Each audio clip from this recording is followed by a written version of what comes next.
This is an applied problem. The sum of two numbers is 36 and the product is 4.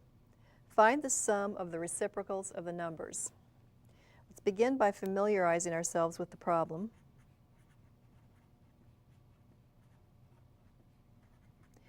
And we want to talk about two numbers, so let's just call those numbers x and y. Let x and y represent the numbers.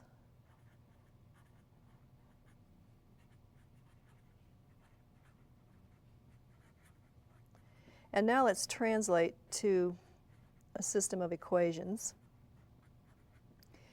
The sum of the numbers is 36, so that gives us the equation x plus y equals 36.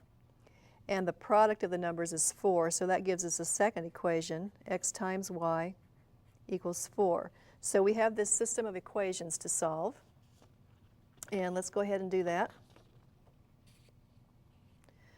I'm going to use the substitution method to solve this system of equations, and I'm going to start by solving the first equation either for x or for y, and then substituting in the second equation.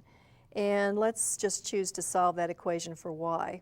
So when I subtract x on both sides, I get y is equal to 36 minus x, and I'm going to substitute this for y in the second equation, which tells me that x times 36 minus x is equal to 4. Using the distributive law on the left, I have 36x minus x squared equals 4. I've got a quadratic equation. I want to write it with 0 on one side of the equal sign, so I'm going to subtract 36x and add x squared on both sides, and I'll get 0 is equal to x squared minus 36x plus 4.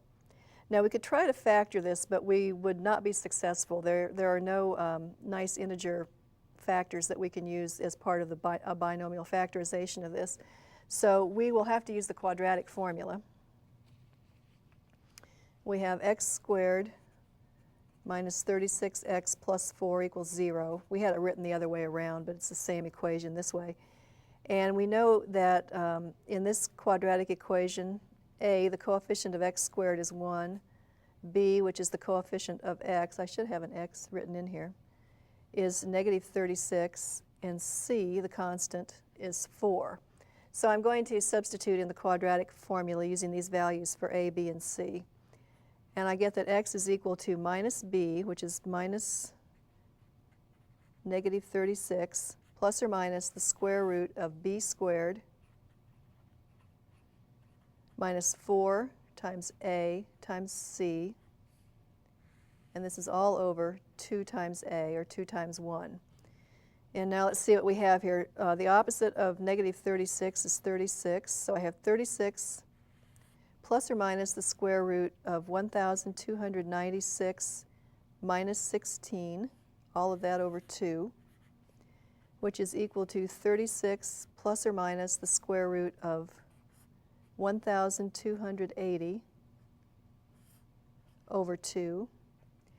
1,280 has a factor of 256, so I can write this square root as 256 times 5, and I'm doing this because 256 is a perfect square, so I can take it out from under the radical.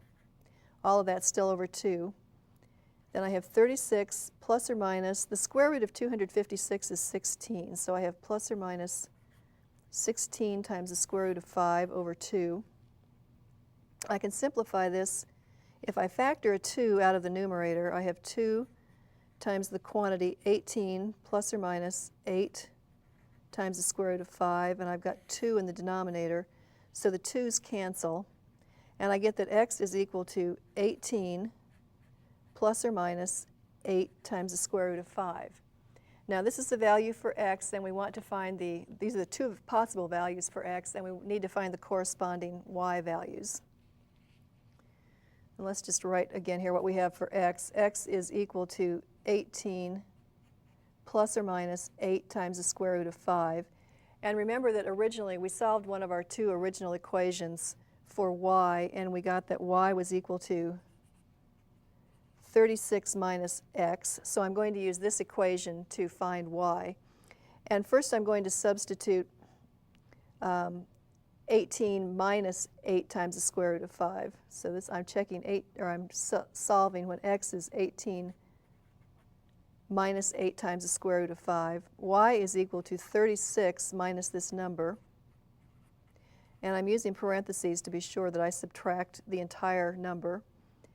This is 36 minus 18 plus 8 times the square root of 5.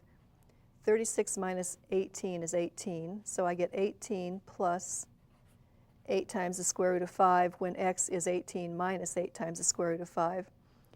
And now let's let x be 18 plus 8 times the square root of 5 and see what we get for y.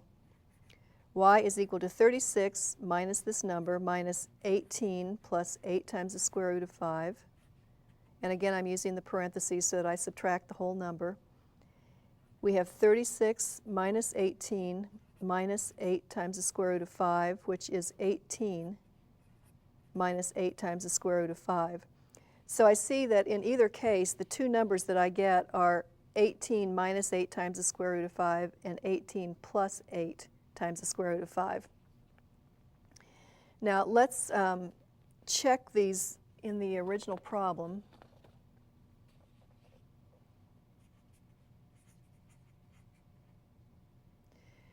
The sum of the numbers is supposed to be 36. So if we have 18 plus 8 times the square root of 5, and we add 18 minus 8 times the square root of 5, these terms that involve the radical add to 0, so we do get 36. And the product is supposed to be 4, so let's check that as well. Their product is 18 plus 8 times the square root of 5 times 18 minus 8 times the square root of 5. 18 times 18 is 324. And 8 times the square root of 5 times 8 times the square root of 5 is 8 times 8, 64, times the square root of 5 times the square root of 5, which is 5. So I get 64 times 5.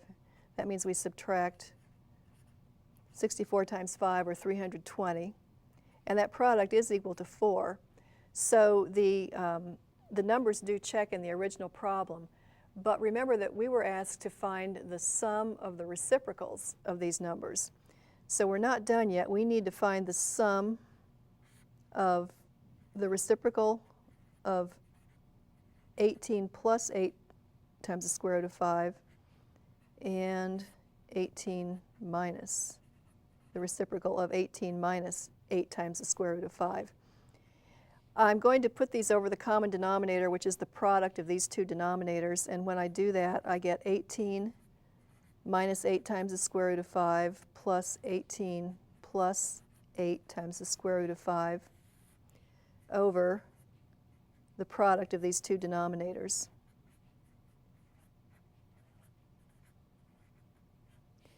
Now in the numerator, when I carry out these operations, I get 18 plus 18, which is 36. These two terms add to 0. And up here, when we were finding the product of these two numbers, we found that that product is 4. It's the same product here. So we have 36 over 4, and that's equal to 9. So let's state the result. The sum of the reciprocals of the numbers is 9.